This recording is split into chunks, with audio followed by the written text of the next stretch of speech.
آج میں آپ کو وہ سچائی، وہ حقیقت اور اپنے سینے کا وہ راج بتانے جا رہا ہوں جس نے میری زندگی کے اندھیروں کو ہمیشہ ہمیشہ کے لیے اجالوں میں بدل دی۔ آج سے سالوں پہلے جب میں صرف 20 سال کا ایک نوجوان تھا، میری زندگی بھی عام لوگوں کی طرح الجھنوں اور پریشانیوں کا شکار تھی۔ میں سوچتا تھا کہ آخر کب میرے حالات بدلیں گے، کب مجھے در در کی ٹھوکروں سے نجات ملے گی۔ اسی 20 سال کی عمر میں میری ملاقات ایک انتہائی متقی، پرہیزگار اور بزرگ اللہ والی عورت سے۔ وہ ایک ایسی پاکیزہ صفت خاتون تھیں جن کی پیشانی پر سجدوں کا نور چمکتا تھا۔ انہوں نے جب میری پریشانی دیکھی اور مجھے ایک ایسا وظیفہ عطا کیا جس کا نام سنتے ہی دل کو سکون مل جاتا ہے۔ انہوں نے مجھ سے فرمایا تھا، بیٹا یہ صرف چند کلمات نہیں، یہ اللہ کی غیبی مدد کو پکارنے کا وہ سچا اور آزمودہ طریقہ ہے جو کبھی ناکام نہیں۔ آج میں آپ کے سامنے کھڑا ہو کر پورے یقین اور دعوے کے ساتھ یہ بات کہہ رہا ہوں کہ مجھے یہ وظیفہ اسی بزرگ خاتون نے دیا تھا، اور آج میں آپ کو وہی وظیفہ تحفے میں دے رہا ہوں جو انہوں نے مجھے اس وقت سکھایا تھا جب میں محض 20 سال کا تھا۔ اس دن سے لے کر آج تک میں نے اس وظیفے کو کبھی نہیں چھوڑا۔ میں یہ وظیفہ روزانہ کرتا ہوں، بلا ناغہ کرتا ہوں، اور میں نے اپنی آنکھوں سے وہ معجزات دیکھے ہیں جن پر عقل حیران رہی۔ جب میں نے یہ وظیفہ روزانہ کرنا شروع کیا تو میری زندگی میں ایسے ایسے راستے کھلے جن کا میں تصور بھی نہیں کر سکتا تھا۔ مجھے ہر قدم پر غیب سے ایسی مدد ملتی تھی کہ میرے مشکل سے مشکل کام منٹوں میں آسان ہو جاتے تھے۔ غیبی مدد کا یہ عالم تھا کہ جو رکاوٹیں پہاڑ لگتی تھی وہ ریت کی دیوار ثابت۔ میرے ذہن او گمان میں بھی نہیں ہوتا تھا، مجھے دور دور تک پیسے ملنے کی کوئی امید نہیں ہوتی تھی، لیکن رب ایک کعبہ کی قسم غیب سے ایسے اسباب بنتے تھے کہ مجھے پیسے مل جاتے تھے اور میری تمام مالی پریشانیاں دیکھتے ہی دیکھتے ختم ہو جاتی۔ یہ کوئی افسانہ نہیں بلکہ میری زندگی کی جیتی جاگتی حقیقت ہے کہ مجھ پر ہمیشہ میرے اللہ کی خاص رحمت رہی اور آج بھی ہے۔ میرے پیارے دوستو، آپ بھی اجنبی نہیں ہیں۔ اگر آج آپ یہ ویڈیو دیکھ رہے ہیں تو یقین جانیے یہ کوئی اتفاق نہیں، یہ اللہ کا فیصلہ ہے کہ آج آپ کی تنگی کے دن ختم ہونے والے ہیں۔ میں آپ سے دل کی گہرائیوں سے التماس کرتا ہوں کہ آپ بھی آج سے ہی بلکہ اسی وقت سے اس معجزاتی وظیفے کو شروع کر دیں۔ آپ کے رزق کے دروازے ایسے کھلیں گے کہ دنیا حیران رہ جائے گی۔ بس شرط صرف ایک ہی ہے، آپ نے یہ وظیفہ پورے سچے دل سے، خالص نیت سے اور کامل یقین کے ساتھ کرنا ہے۔ جب آپ پورے دل سے اپنے رب کو پکاریں گے تو آپ کی ہر دعا قبول ہوگی اور کوئی بھی تنگی آپ کے قریب نہیں بھٹکے گی۔ ہماری زندگیوں میں سب سے بڑی کمی یہ ہوتی ہے کہ ہم وظیفے تو بہت کرتے ہیں لیکن ہمارا دل شک اور وسوسوں سے بھرا ہو۔ میں آپ کو یقین دلاتا ہوں کہ جب آپ اس بزرگ عورت کے بتائے ہوئے اور میرے آزمودہ وظیفے کو اپنی زندگی کا حصہ بنا لیں گے تو غریبی اور تنگدستی ہمیشہ کے لیے آپ کے گھر سے رخصت ہو جائے گی۔ اب آپ کو کسی کے آگے ہاتھ پھیلانے کی ضرورت نہیں پڑے گی، کسی کے سامنے سر جھکانے کی نوبت نہیں آئے گی، کیونکہ جب کائنات کا مالک غیب سے دینے پر آتا ہے تو وہ انسان کی سوچ اور گمان سے بڑھ کر عطا کرتا۔ آج کی اس مصروف دنیا میں ہر انسان کسی نہ کسی الجھن میں مبتلا ہے۔ کسی پر قرض کا بوجھ ہے تو کوئی بیماری سے لاچار ہے، کسی کے کاروبار پر بندش ہے تو کسی کے گھر میں فاقے ہیں۔ لیکن یاد رکھیے، ان تمام مسائل کا حل صرف اور صرف اس ذات باری تعالیٰ کے پاس ہے جس نے ہمیں پیدا کیا، اور جب ہم اسے اس کے پسندیدہ ناموں اور خاص ترتیب سے پکارتے ہیں تو اس کی رحمت جوش میں آ جاتی ہے۔ میں چاہتا ہوں کہ جو غیبی مدد، جو آسانیاں اور جو سکون اللہ نے مجھے گزشتہ کئی سالوں سے روزانہ اس وظیفے کی برکت سے دیا ہے وہ آج سے آپ کا بھی مقدر بن جائے۔ اب وقت آ گیا ہے کہ آپ اس وظیفے کی اصل روح، اس کی ترتیب اور اس کے پڑھنے کے درست وقت کو سمجھیں تاکہ آپ بھی پہلے ہی دن سے اس کے معجزات اپنی آنکھوں سے دیکھ سکیں۔ آگے بڑھنے سے پہلے اپنے دل کو دنیاوی خیالات سے پاک کر لیں۔ اب وقت آ گیا ہے کہ میں آپ کے سامنے اس معجزاتی اور نورانی وظیفے کا وہ طریقہ اور ترتیب کھول کر رکھ دوں جس نے میری زندگی کو بدلا اور جس کی برکت سے مجھے 20 سال کی عمر سے لے کر آج تک کبھی کسی کے سامنے ہاتھ پھیلانے کی ضرورت نہیں۔ یہ وہ راز ہے جو دل کے تاروں کو ہلا دیتا ہے اور بند تقدیر کے تالے کھول دیتا ہے۔ سب سے پہلے تو اپنے ذہن میں یہ بات بٹھا لیں کہ اس وظیفے کا اصل وقت مغرب کی نماز کے فوراً بعد کا ہے۔ اگر کسی مجبوری، سفر یا مصروفیت کی وجہ سے آپ نماز کے فوراً بعد نہ پڑھ سکے تو مغرب اور عشاء کے درمیان جتنا بھی وقت ہوتا ہے آپ اس دوران کسی بھی وقت اسے پڑھ سکتے ہیں۔ یہ وہ مبارک وقت ہے جب دن اور رات کا ملاپ ہوتا ہے، جب آسمان سے رحمتیں اور برکتیں خاص طور پر نازل ہو رہی ہوتی ہیں۔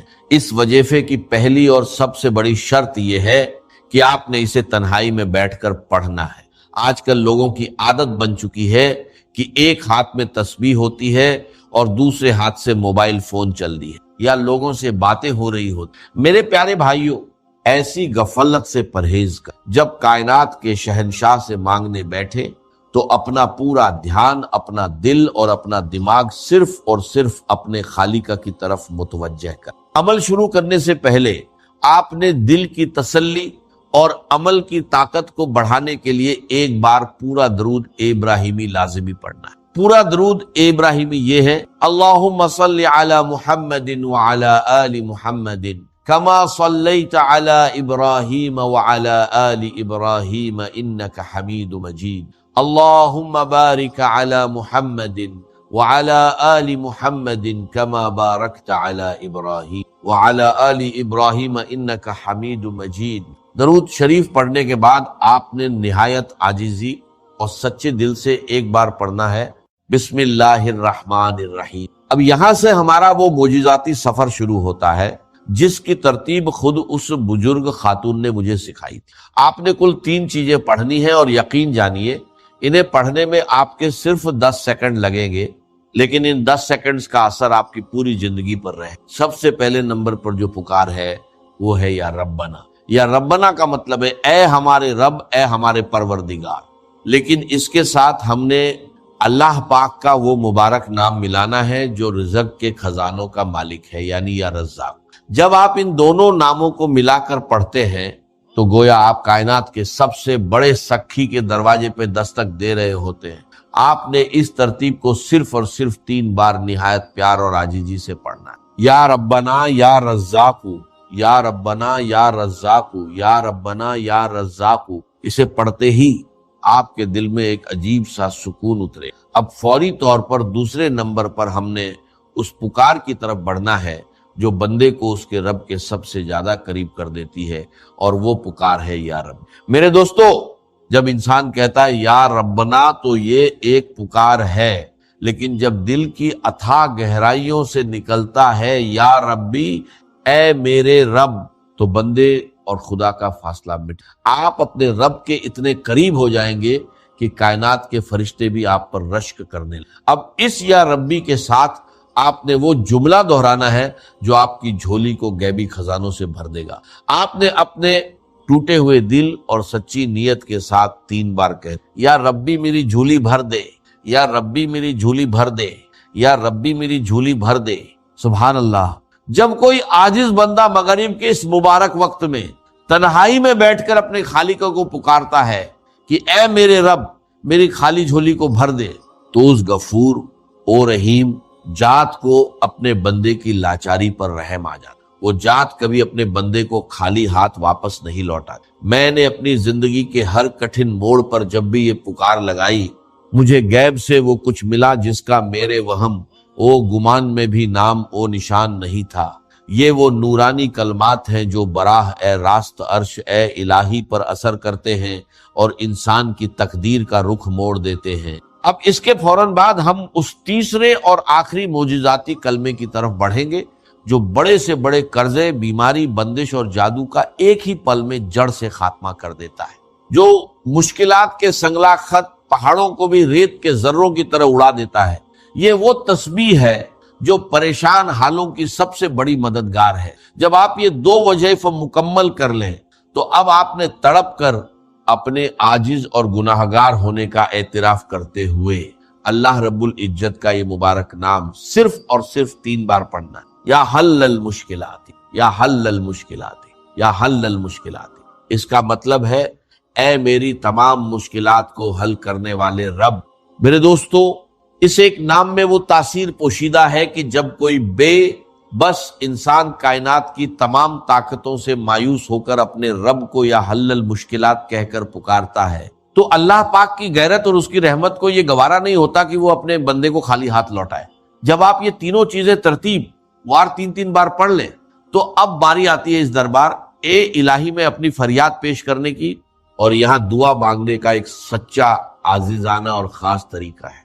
بہت سے لوگ وظیفہ پڑھ کر جلدی میں ہاتھ اٹھاتے ہیں، 2 جملے بولتے ہیں اور اٹھ کھڑے ہوتے ہیں۔ یاد رکھیے، دعا تو روح ہے ہر عبادت کی۔ جب آپ نے یہ عمل مکمل کر لیا تو اپنے دونوں ہاتھوں کو اپنے چہرے کے سامنے پھیلائیں، اپنی آنکھیں بند کریں اور یہ تصور کریں کہ آپ دنیا کے سب سے امیر، سب سے بڑے اور سب سے سخی بادشاہ کے دربار میں بیٹھے ہیں۔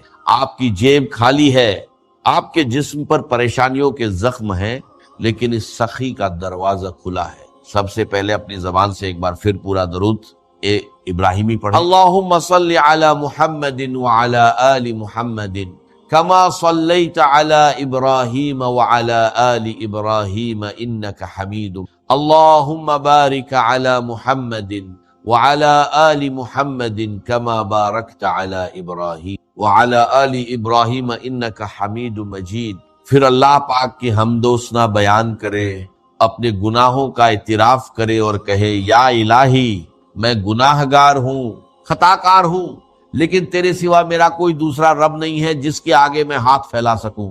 اے میرے رب، میری اس غریبی کو، میری اس تنگی کو اور میری ان پریشانیوں کو دور فرما دے۔ مجھے غیب سے وہ رزق عطا کر جس کا حساب کوئی انسان نہ رکھ سکے۔ میرے دوستو، اپنی زبان میں رو رو کر، گڑ گڑا کر اپنے رب سے مانگے۔ یاد رکھیے، جو آنکھ اپنے رب کے حضور نم ہو جاتی ہے وہ کبھی مایوس نہیں لوٹائی جاتی۔ دعا کے آخر میں ایک بار پھر درود ابراہیمی پڑھ کر اپنے ہاتھوں کو اپنے چہرے پر پھیر لیں۔ یہ وہ عمل ہے جو میں نے 20 سال کی عمر سے لے کر آج تک کبھی نہیں چھوڑا۔ میں آپ کو ایک بار پھر پورے یقین کے ساتھ کہتا ہوں کہ آپ بھی آج ہی سے، اسی مغرب سے اس عمل کو اپنی زندگی کا مستقل حصہ بنا لیں۔ آپ جس دن سے یہ عمل شروع کریں گے آپ خود دیکھیں گے کہ غیب سے کیسے راستے بنتے ہیں، آپ کی تنگی کیسے خوشحالی میں بدلتی ہے، اور کیسے آپ کا دل پرسکون ہو جاتا ہے۔ سچے دل اور خالص نیت کے ساتھ کیا گیا یہ وظیفہ کبھی رائیگان نہیں جائے گا۔ هو الذی ارسل رسولہ بالہدی ودین الحق لیظہرہ علی الدین کلہ، وہی ہے اللہ جس نے بھیجا اپنے رسول صلی اللہ علیہ وسلم کو الہدا اور دین حق دے کر۔ میں پھر توجہ دلا رہا ہوں، سورہ حدید کی وہ آیت اور سورہ صف کی یہ آیت، اور یہ آیت پہلے آ چکی ہے سورہ فتح میں بھی اور سورہ توبہ میں بھی، وہ ریلیٹ کر لیجیے۔ وہاں 3 چیزیں تھی، بینات معجزے، کتاب اور میزان، یہاں 2 رہ گئی۔ بینات جمع کتاب یہ قرآن ہے، الہدا یہی معجزہ ہے حضور کا صلی اللہ علیہ وسلم، اور نمبر 2 المیزان نے دین حق کی شکل اختیار کی۔ اب وہ کامل نظام بن گیا ہے، ہر دھما جہتی پہلو اس کے اندر جو ہے وہ شامل ہو گئے۔ کس لیے بھیجا؟ لیظہرہ علی الدین کلہ، تاکہ غالب کرے اسے کل کے کل نظام پر، کل کے کل دین پر، کل کے کل نظام زندگی پر، ولو کرہ المشرکون، چاہے یہ مشرکوں کو کتنا ہی ناگوار۔ اب اس کے لیے پکار، اب تک تو بات آئی تھی نا، کلمہ خبریہ آیا تھا، مومن تو صرف وہ ہے جو ایمان رکھے، یقین والا، شکوک و شبہات والا نہیں، اور جہاد کرے اللہ کی راہ میں، اپنے جان اور مال کھپائیں۔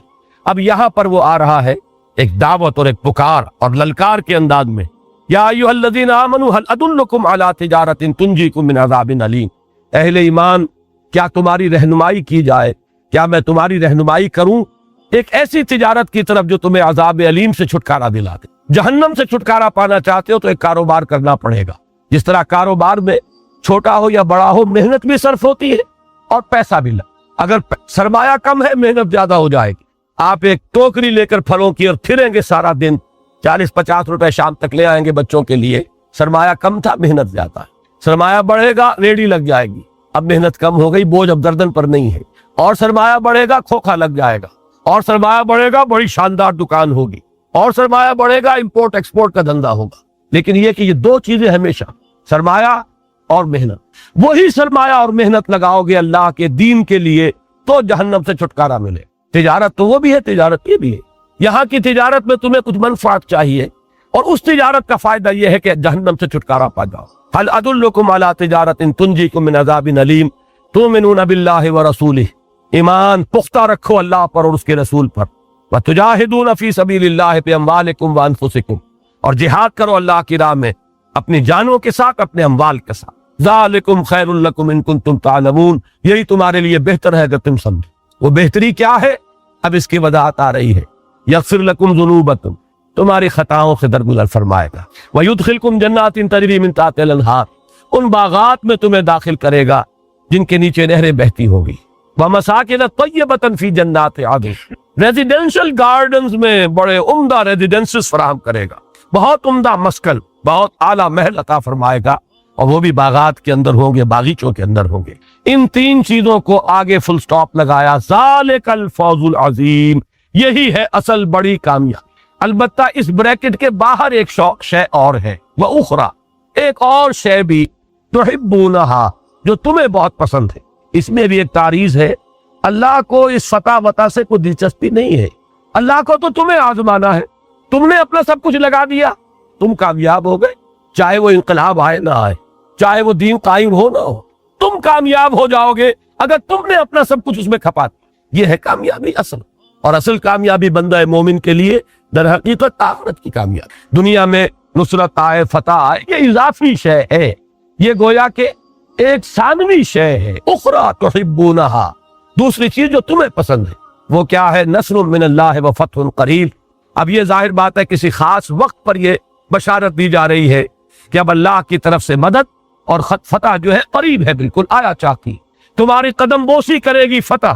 اور اس کے بارے میں جہاں تک سیرت کے مطالعے سے مجھ پر منکشف ہوا وہ یہ ہے کہ یہ غزوہ احزاب کے بعد ہے۔ غزوہ احزاب میں مسلمانوں نے ثبوت دے دیا اپنے صداقت کا، اپنے ایمان صادق کا، اپنی ثابت قدمی کا۔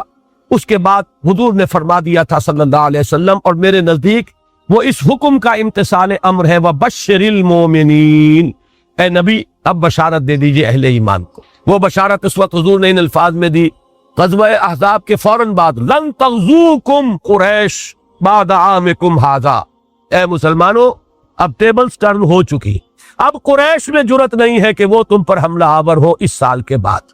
انیشیٹو ان کے ہاتھ سے نکل گیا۔ وَلَكِنَّكُمْ تَغْزُونَهُمْ، بلکہ اب تم ان کی طرف جو ہے رخ کرو گے، پیش قدمی کرو گے۔ چنانچہ اگلے ہی سال آپ نے وہ سفر کیا عمرے کے لیے، اور جس کے نتیجے میں صلح حدیبیہ ہو گئی، اِنَّا فَتَحْنَا لَكَ فَتْحًا مُبِينًا والی بات ہو گئی۔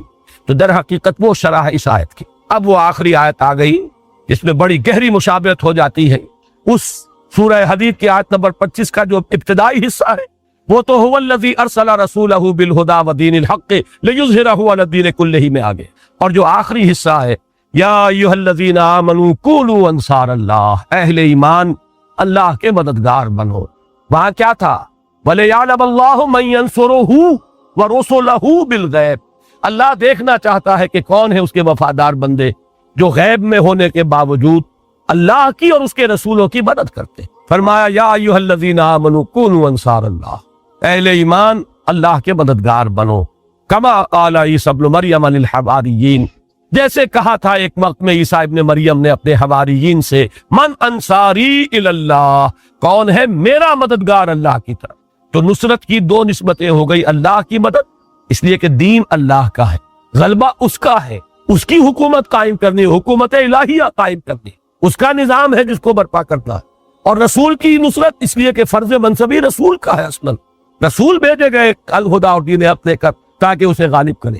تو گویا کہ نصرت دو ہو گئی، رسول کی نصرت اور اللہ کی نصرت۔ قال الحواریون نحن انصار اللہ، کہا تھا حواریین نے ہم ہیں اللہ کے مددگار۔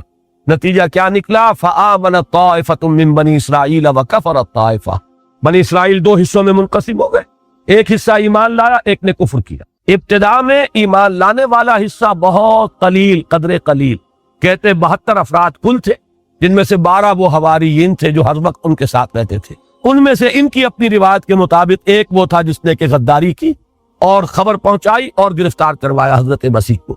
اگرچہ انجیل برنباس سے جو معلوم ہوتا ہے وہ یہ ہے کہ اسی کی شکل بدل دی گئی تھی وہ گرفتار ہوا ہے۔ اصل میں حضرت مسیح کو تو اللہ تعالیٰ نے اس باغ کے اندر، اس کمرے کے اندر ہی سے سیدھا اٹھا لیا ہے آسمان پر، اور وہ آئیں گے بنفس نفیس نازل ہوں گے، وہ ایک علیحدہ مسئلہ ہے۔ لیکن یہاں تاریخ کا اشارہ کیا گیا ہے کہ ایک گروہ کفر پر اڑ گیا، جنہوں نے حضرت مسیح کو کافر قرار دیا، مرتد، واجب القتل، اور ان کی شان میں گستاخیاں کی۔ ان کی والدہ ماجدہ حضرت مریم صدیقہ، ان کے اوپر گستاخیاں کی، تہمتیں لگائی، اور ایک وہ تھے جو ایمان لائے۔ لیکن تاریخ کی حقیقت یہ ہے کہ جیسے جیسے وقت گزرا یہود مغلوب ہوتے چلے گئے اور عیسیٰ کے نام لیوا غالب آتے چلے، تاکہ آج بھی اگر یہود کا وجود دنیا میں کچھ ہے تو عیسائیوں کے رحم و کرم کی وجہ سے، ان کی سپورٹ کی وجہ سے، ورنہ یہ ہے کہ اسرائیل جیسی مملکت جو ہے ایک دن کے لیے قائم نہیں رہ سکتی، چاہے وہ اپنے سارے ایٹم بم بھی استعمال کر لے۔ میں دعوے سے کہتا ہوں کہ امریکہ کی سپورٹ ختم ہو جائے تو چند دنوں کے اندر ٹکا بوٹی ہو جائے گی ایک یہودی کی۔ لیکن یہ ہے کہ بہرحال جب تک امریکہ نے پروٹیکشن دی ہوئی ہے تو اللہ بحبل من اللہ وحبل من الناس، یہ سورہ آل عمران میں الفاظ موجود ہیں، یہ اس کی گویا کہ شرح ہے۔ بہرحال فرمایا فَأَيَّدْنَا الَّذِينَ آمَنُوا عَلَىٰ عَدُوِّهِمْ، تو اللہ تعالیٰ نے، اللہ فرما رہے ہم نے مدد کی ان کی جو ایمان لائے ان کے دشمنوں کے خلاف، فَأَصْبَحُوا ظَاهِرِينَ، اور پھر وہی غالب ہوئے۔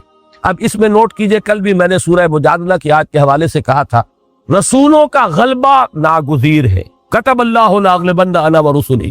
اس غلبے کی دو شکلیں میں نے کل بتائی تھی۔ ایک غلبہ حضرت نوح، حضرت ہود، حضرت صالح کو اس شکل میں ہوا کہ دشمن سب ہلاک کر دیے گئے، کفار و مشرکین ختم کر دیے گئے۔ ایک غلبے کی صورت وہ ہے جو محمد الرسول اللہ کے ہاتھوں ہوئی، اگرچہ یہ شعر پورا کا پورا اس پر ثابت نہیں آتا، لیکن ایک کیفیت سی اس میں ہے کہ نشہ پلا کے گرانا تو سب کو آتا ہے، مزہ تو تب ہے کہ گرتوں کو تھام لے ساقی۔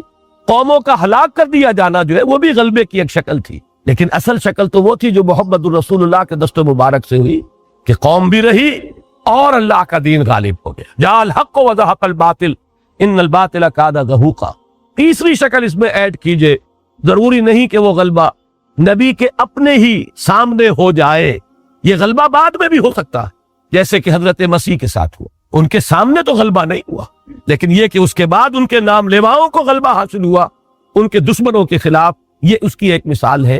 اور اس کے لیے ہمیں تیار رہنا چاہیے ذہن، جو بھی اس وادی میں قدم رکھیں کھلے دل کے ساتھ اسے تسلیم کریں کہ اس کی کوئی ہمارے دل کے اندر آرزو نہیں ہونی چاہیے کہ لازماً ہمارے سامنے ہی وہ کام ہو جائے۔ یہ آرزو بڑی ہی گمراہ کن آرزو ہے، یہ انسان کو بائی ہک اور بائی کروک کے راستوں کی طرف لے کر جاتی ہے۔ سیدھے انگلیوں اگر گھی نہیں نکل رہا، ٹیڑھی انگلیوں سے نکالو، میری زندگی تو اب ختم ہوا چاہتی ہے اور میری جد و جہد کا کوئی نتیجہ سامنے نہیں آ رہا، تو آدمی ادھر ادھر دائیں بائیں، جیسے کہ وہ گیند کیری کرتا ہے کوئی فٹ بالر یا کرکٹ کا اس کا کھیلنے والا، ہاکی کا، اس طرح کے حربے اختیار کرنے پر اتر آتا ہے، اور بڑی بڑی تحریکوں کی تباہی کا سبب یہی شے بن جاتی ہے۔ بالکل اس سے بھی سینے کو خالی کر دینا چاہیے۔ ہمیں دلچسپی اس سے نہیں کہ ہماری کامیابی اس دنیا میں ہو یا نہ ہو، ہمارے ہاتھوں وہ غلبہ دین کی وہ سعادت جو ہے ہمیں بہت پسند ہے، غلبہ دین، لیکن یہ کہ ہمارے ہاتھوں ہو یہ بھی ایک طرح کی خود غرضی ہے، اسے بھی سینے سے نکال دی، اس لیے کہ ہمارے بعد ہو جائے۔ ہمیں تو ایک صحیح نہج پر کام کیے چلے جانا ہے، نتیجہ ہمارے سامنے نکلے نہ نکلے، اس کے لیے حضرت مسیح علیہ السلام کی شخصیت یہ ہمارے لیے بہت بڑی مثال اور روشنی کا ایک بہت بڑا مینارہ ہے۔ بارک اللہ لی و لکم فی القرآن العظیم ونفعنی و ایاکم بالآیات والذکر الحکیم۔ ختم ہوئی، پھر ہم رواں ترجمہ کریں گے کہ جیسے میں نے عرض کیا کہ سورہ حدید کی آیت نمبر 25 کی شرح ہے سورہ صف، ایسے ہی آیت نمبر 9 کی شرح ہے سورہ جمعہ۔ آیت نمبر 9 کیا تھی کہ اگر ایمان کی کمی محسوس کرتے ہو مسلمانوں، اگر تم اپنے سینوں میں جھانکو اور دیکھو کہ وہ یقین والی بات نہیں ہے، اگر یقین والی بات نہیں ہے تو جہاد کہاں سے آ جائے؟ وہ تو اس کا نتیجہ ہے، یا تو وہ پھر ہوگا ذاتی کسی علو مرتبت کے لیے، اپنی کوئی شخصیت کے ظہور کے لیے، اپنے اقتدار کے لیے، وہ تو ہوگا یریدون علوا فی الارض ولا فسادا والی بات۔ وہ جہاد کے جو مطلوب ہے وہ تو یقین والے ایمان کا ایک نتیجہ ہے، وہاں وہ بات ہوگی تو آگے اس میں سے برگ و بار آئیں گے، وہ جڑ ہے جس سے کہ وہ پودا پروان چڑھے گا، اور اگر وہ کم ہے تو اس کے لیے نشاندہی وہاں ایک آیت میں کر دی تھی، یاد ہے وما لکم لا تؤمنون باللہ، کیا ہو گیا تمہیں ایمان کیوں نہیں پختہ رکھتے؟ جواب کیا دیا گیا اس کے بعد؟ هو الذی ينزل على عبده آیات بینات لیخرجکم من الظلمات الى النور وان اللہ بکم لرؤوف الرحیم۔ در حقیقت اسی کی شرح سورہ جمعہ ہے کہ جو عظیم مشن حوالے کیا اللہ نے اپنے رسول کے صلی اللہ علیہ وسلم، جس کی تکمیل رسول نے ایک حد تک کر دی، جزیرہ نما عرب پر اللہ کے دین کو غالب کر دیا۔ پھر رسول کے جانثاروں نے اسے اس وقت کی جو متمدن دنیا تھی، معلوم دنیا، اس کے ایک بڑے حصے پر 24 برس کے اندر اندر اس کا جھنڈا لہرا دیا۔ اس کے بعد کا عمل جو ہے وہ تو پھر ایک ریورسل ہے، سٹیج بائی سٹیج، درجہ بدرجہ، لترکبن طبقا عن طبق کی بجائے وہ جو تنزل ہوا ہے رفتہ رفتہ، اس کی داستان ہے۔ اس وقت 1 انچ زمین نہیں ہے پورے کرۂ ارضی پر جہاں اللہ کا دین بتمام و کمال قائم۔ یہ ہے ہمارا حال۔ تو اب اگر اس کے لیے کام کرنا ہے تو شروع کہاں سے کرنا ہوگا؟ وہی ایمان پہلے پیدا کرنا۔ لہذا در حقیقت اس کا جو اساسی منہاج ہے وہ قرآن پر مبنی ہے۔ بس قرآن جو ہے، اس سورت کا جو مضمون ہے وہ قرآن ہے۔ اعوذ باللہ من الشیطان الرجیم، بسم اللہ الرحمن الرحیم۔ سورۃ الجمعہ۔ یسبح للہ ما فی السماوات و ما فی الارض الملک القدوس العزیز الحکیم۔ تسبیح کرتی ہے اللہ کی ہر وہ شے جو آسمانوں میں ہے اور ہر وہ شے جو زمین میں ہے، اس اللہ کی جو الملک ہے، بادشاہ حقیقی، القدوس ہے، پاک، ہر عیب، نقص اور احتیاج سے مبرہ، العزیز، زبردست ہے، جو چاہے کر گزرنے والا، فعال لما یرید، الحکیم، کمال حکمت والا۔ هو الذی بعث فی الامیین رسولا منہم، وہی ہے جس نے اٹھایا امیین میں ایک رسول انہی میں سے۔ وہ کیا کرتا ہے رسول؟ یتلو علیہم آیاتہ ویزکیہم ویعلمہم الکتاب والحکمہ، انہیں سنا رہا ہے اللہ کی آیات اور انہیں پاک کر رہا ہے، تزکیہ کر رہا ہے۔ یہ آیات بینات ہی تزکیے کا ذریعہ ہے، یہی ہے شفاء لما فی الصدور۔ یہ ذہن میں جب اترتا ہے قرآن تو نظریاتی صفائی کرتا ہے، دل میں آتا ہے، دل پہ اترتا ہے تو یہ جو روگ ہے سینوں کے، شفاء لما فی الصدور، یہ ان کا بداوا بنتا ہے اور یہی تزکیہ ہے۔ وَيُعَلِّمُهُمُ الْكِتَابَ وَالْحِکْمَةَ، اور تعلیم دیتا ہے انہیں کتاب اور حکمت کی۔ یہ پروسیس ہے جس سے حضور نے وہ حزب اللہ تیار کی۔ وہ بنی بنائی نہیں مل گئی تھی جو میں نے کہا، ایک ایک تنکا چننا پڑا ہے، ایک ایک پودے پر حضور کا خون جگر جو ہے وہ کھپا ہے، صرف ہوا ہے، تب اس کی آبیاری ہوئی ہے۔ لیکن عمل بنیادی کیا ہے؟ قرآن کے گرد گھوم رہا ہے، یتلو علیہم آیاتہ ویزکیہم ویعلمہم الکتاب والحکمہ وان کانوا من قبل لفی ضلال مبین، اور یقیناً پہلے تو وہ کھلی گمراہی میں تھے۔ یہ امیین، ان سے بڑھ کر گمراہ کون ہوگا؟ وہ جو ہم نے پڑھا ابھی سورہ شورى میں کہ نبی کبر علی المشرکین ما تدعوہم الیہ، انہی میں سے نکالے نا محمد رسول اللہ نے، وہ لوگ انہی میں سے تھے۔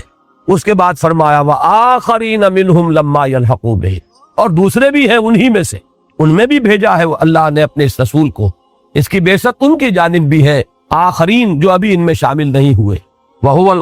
وآخرین منہم لما یلحقوا بہ وہو العزیز الحکیم، اور وہ زبردست ہے، حکمت والا۔ یہ آخرین سے مراد ہے امت محمد صلی اللہ علیہ وسلم میں جو دوسری اقوام آ کر شامل تھے۔ اور یہ نقشہ بالکل سمجھیے جیسے ایٹم کا سٹرکچر ہوتا ہے، ایک نیوکلیس اور اس کے گرد جو ہے جو نیوٹرون، جو الیکٹرونز ہے، وہ مختلف جو ہے مدار ہیں جن میں کہ چکر لگا رہے ہیں۔ نیوکلیس ہے امیین پر مشتمل، انہی میں سے حضور تھے، انہی کے زمان میں یہ قرآن نازل ہوا، وہ ہے اصل نیوکلیس اس امت کا۔ لیکن اس کے گرد اب الیکٹرونز جو ہے وہ ایرانی آ گئے، وہ بربر آ گئے، رومی آ گئے، ہندی آ گئے، آتے چلے گئے۔ اور ابھی اللہ جانے اللہ کس قوم کو قبول فرما لے اور اس کے ہاتھ میں اپنا جھنڈا تھما دے۔ اس لیے کہ واقعہ یہ ہے کہ مایوسی بڑھتی جا رہی ہے کہ شاید موجودہ مسلمان اقوام جو دنیا کی ہیں ان سے کسی خیر کی کوئی توقع شاید نہیں ہو سکتی۔ ہم شاید اب کنڈمڈ ہیں اللہ کی طرف سے کہ شاید اب آخری کو عذاب ہی آیا چاہتا ہے، واللہ عالم۔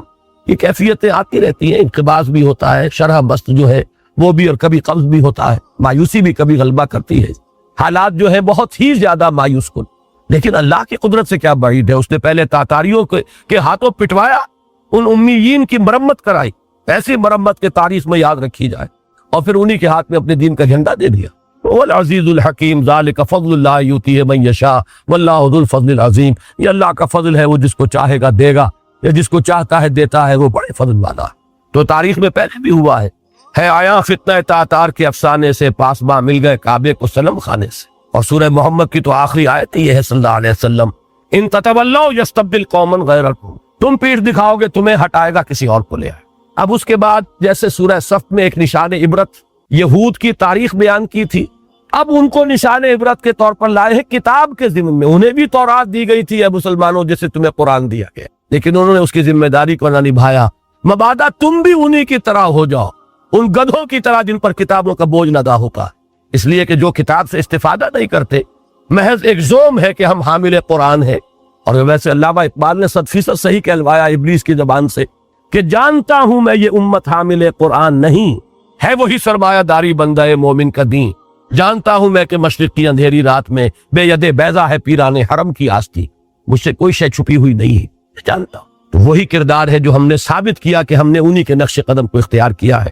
مثل الذین حملوا التوراۃ ثم لم يحملوها، مثال ان لوگوں کی کہ جو حامل تورات بنائے گئے تھے، حمل کہتے حمال بوجھ اٹھانے والا، جن پر بوجھ ڈالا گیا تھا تورات کا، اس لیے کہ کتاب کا حامل ہونا ایک بہت بڑی رسپانسبلٹی، بہت بڑی ذمہ داری ہے، یہ بہت بھاری بوجھ ہے۔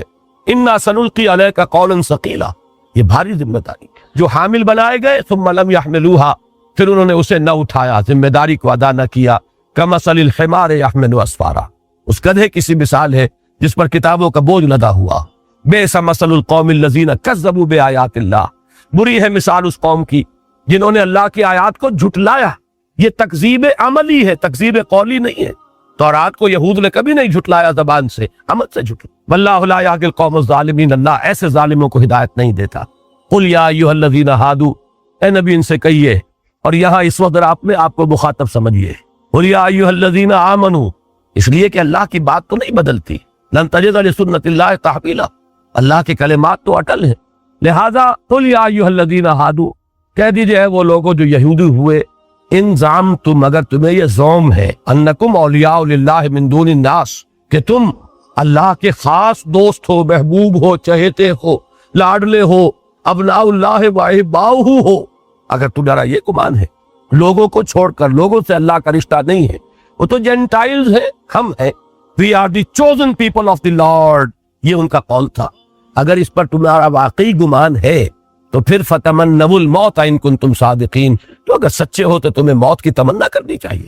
پھر دوست سے قرب حاصل کرنا چاہتا ہے انسان یا موت، وصال کا خواہش مند ہوتا ہے یا ہجر کا۔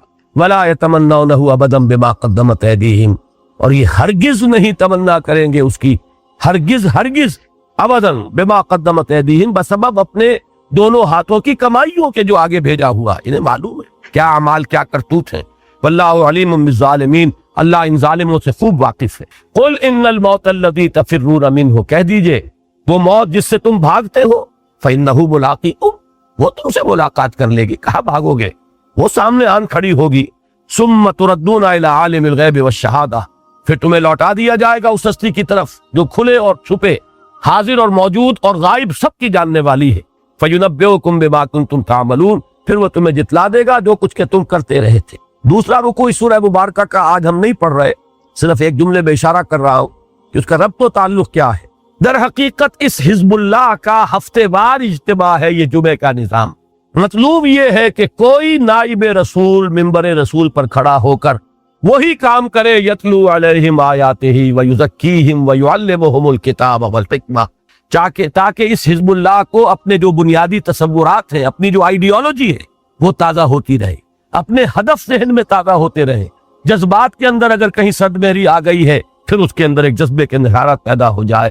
یہ گویا کہ اثر نو چارج کرنے کے لیے اس حزب اللہ کے اراکین کو کہ جو اللہ کے دین کے غلبے کے لیے سربکف ہو کر میدان میں آ گئے ہو، یہ عمل ہے جسے دوام عطا کر دیا گیا کہ کوئی نائب رسول ممبر رسول پر کھڑا ہو اور وہی کام کرے، یتلو علیہم آیاتہ ویزکیہم ویعلمہم الکتاب والحکمہ۔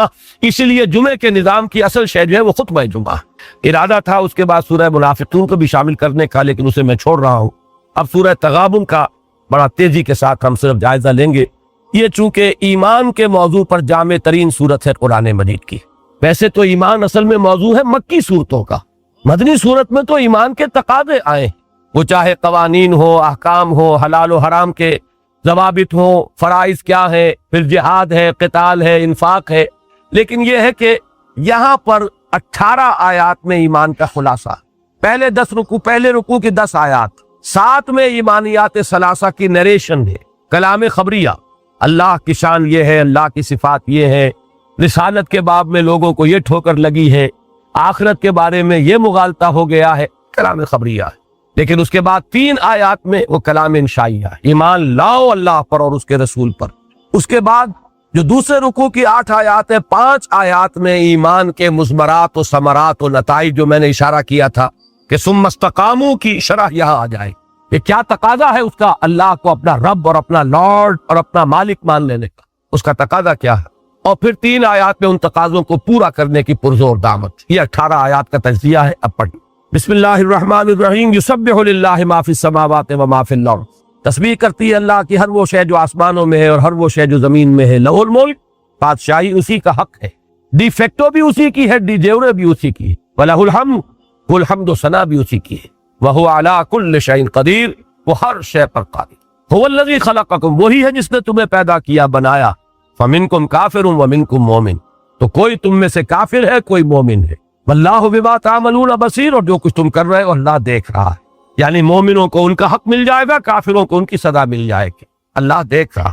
خلق السماوات والارض بالحق، اس نے آسمان اور زمین پیدا فرمائے حق کے ساتھ، وہ بات جو کل میں نے کہی تھی ربنا ما خلقت ھذا باطلا، وہ ایک اسلوب تھا، یہ دوسرا اسلوب، وصورکم، اور تمہاری تصویر کشی کی، فاحسن صورکم، بہت ہی عمدہ نقشہ کشی کی، وإلیہ المصیر، اور اسی کی طرف لوٹ جانا ہے، یعلم ما فی السماوات والارض، وہ جانتا ہے جو کچھ کے آسمانوں اور زمین میں ہے، ویعلم ما تسرون وما تعلنون، اور وہ جانتا ہے جو کچھ تم چھپاتے ہو اور جو کچھ تم ظاہر کرتے ہو، واللہ علیم بذات الصدور، اور اللہ تو تمہارے سینوں کی ان چیزوں سے بھی باخبر ہے جن کو تم خود نہیں جانتے۔ ایک تو یہ ہے جسے آدمی چھپاتا ہے لیکن جانتا ہے، جان بوجھ کر چھپا رہا، ایک وہ ہے سب کانشس مائنڈ کی چیزیں، انسان کے تحت الشعور کے اندر جو کچھ لرک کر رہا، جو خواہشات اور تمنائیں اور آرزوئیں جن سے انسان خود بھی آگاہ نہیں ہوتا بسا اوقات، اللہ کے علم میں تو وہ بھی۔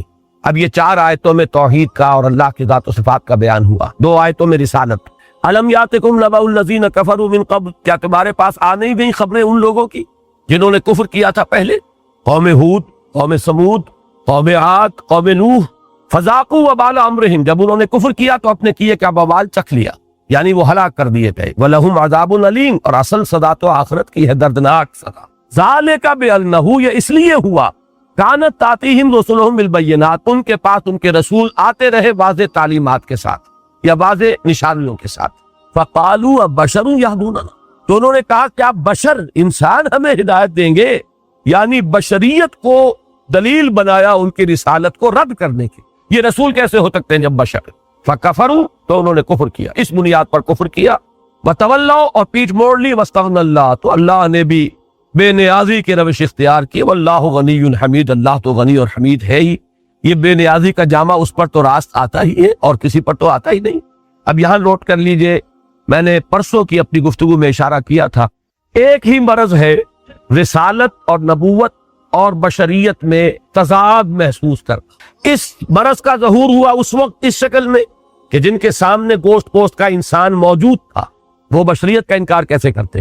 وہ تو جانتے تھے محمد عبداللہ کے بیٹے، عبد المطلب کے پوتے، حمزہ کے بھتیجے، ابو طالب کے بھتیجے، آمنہ کے بیٹے، خدیجہ کے شوہر، فاطمہ کے باپ، جانتے تھے کہ نہیں جانتے تھے؟ وہ تو بشر سامنے تھا، بشریت کی بنیاد پر رسالت کا انکار، یہ رسول کیسے ہو سکتے ہیں جبکہ یہ بشر ہے؟ یہی گمراہی آئی ہے پھر بعد میں، جو رسول مانتے ہیں انہوں نے بشریت کا انکار کر دیا، یہ رسول ہے تو بشر کیسے ہو سکتے ہیں؟ تو گمراہی ایک ہے، بالکل ہم وزن، کوئی فرق نہیں ہے اس کے اندر، جہاں تک اس کی جو بھی شدت کا اور گہرائی اور گہرائی کا تعلق برابر ہے، ظہور 2 شکلوں میں ہوا۔ اب 2 آیتوں میں یہ رسالت کا مضمون آگے، اب 31 آیت میں آخرت۔ زعم الذین کفروا ان لن یبعثوا، ان کافروں کو یہ زوم ہو گیا ہے، یہ خیال خام لاحق ہو گیا ہے کہ یہ اٹھائے نہیں جائیں گے یا اٹھائے نہیں جا سکیں گے۔